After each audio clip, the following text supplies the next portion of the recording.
उत्तर प्रदेश के शामली में हरियाणा बॉर्डर पर पिछले 6 दिनों से लगातार हरियाणा सीमा पर खड़े धान से भरे वाहनों के चालकों ने हरियाणा के करनाल जिले की मंगलोरा पुलिस चौकी पर प्रदर्शन किया, जिसके बाद हरियाणा पुलिस ने विरोध कर हंगामा करे चालकों और किसानों को दौड़ा दौड़ा कर पीटा, जिसके बाद मौके पर भगदड़ मच गई।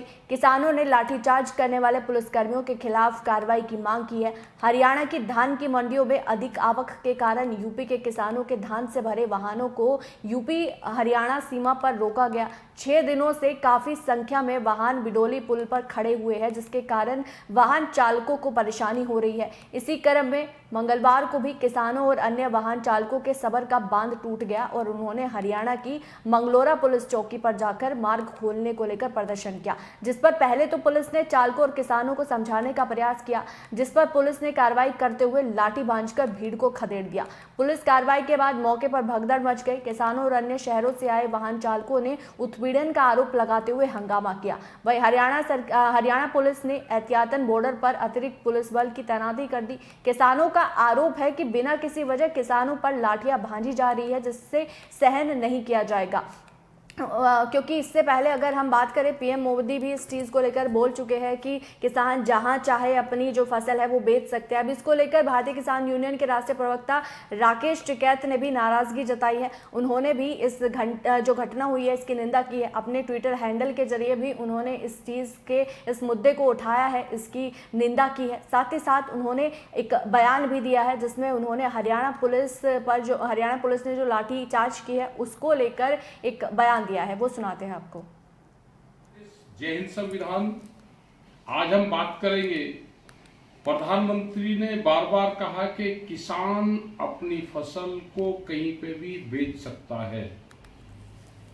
किसान की हालात ये है कि वो एक गांव से दूसरे गांव, दूसरे क्रय पे नहीं बेच सकता।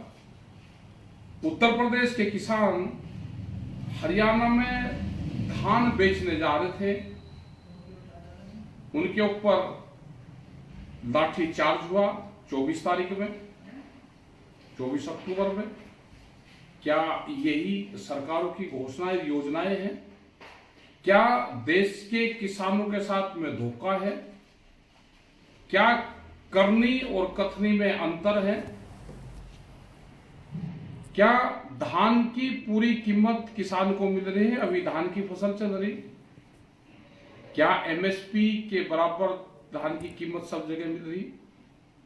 अवैध व्यापारी, बड़े उद्योगपति फसलों को सस्ते में खरीदते हैं।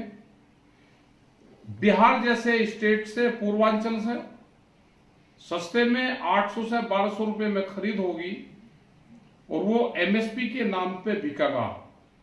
वो हरियाणा और पंजाब और उत्तर प्रदेश के किसानों को भी नुकसान होगा।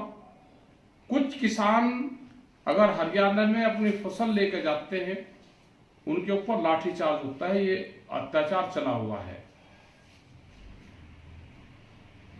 आने वाले टाइम पे क्या इसके लिए बड़े आंदोलन की शुरुआत है? ये सरकार ध्यान दे, एमएसपी गारंटी कानून देश को चाहिए। सरकारें बहुत कानून बना रही हैं, एक कानून किसान के लिए भी बना दो। एक किसान ने आत्महत्या करी उत्तर प्रदेश के औरैया में। उसने 50,000 रुपए का किसान क्रेडिट कार्ड लिया, उससे नहीं दिया गया होगा। बैंक वाले उसके घर पर जाते थे और उसने सुसाइड किया। जो भी पत्रकार, किसान संगठन के लोग उसके घर पर जाते हैं, प्रेस के लोग उसको केस को उठाने की कोशिश करते हैं। पुलिस प्रशासन उनको दबाने का, डराने का, धमकाने का काम कर रहा है। कहता है इसके खाते में पैसे थे, इसने जमा नहीं किए। आप फसलों के दाम नहीं दोगे और कर्जा आप किसान को दोगे, क्या उससे देश चल जाएगा? हमको कर्जा नहीं, भाव चाहिए। यह आंदोलन देश में बड़े होंगे। एमएसपी गारंटी कानून के आंदोलन बड़े होंगे। आपकी जमीन छीनने का एक बड़ा प्रोग्राम सरकारें रच रही है। बहुत से इशू आ रहे हैं, वो आपको समय समय पर बताते रहेंगे। अपने संगठन पे ध्यान दो, अपने आंदोलन पर ध्यान दो, अपनी बात लिखित में अधिकारी को दो, सरकार तक अपनी बात पहुंचाने का काम करो।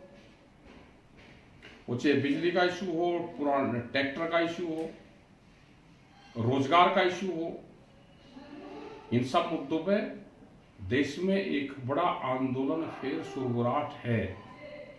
आपको कोई भी मैसेज देना हो किसान संगठन को, ये दोनों कॉन्टैक्ट नंबर है 9258116963 और दूसरा 9258116964। ये 63 और 64 दोनों ऑफिस के व्हाट्सएप नंबर है।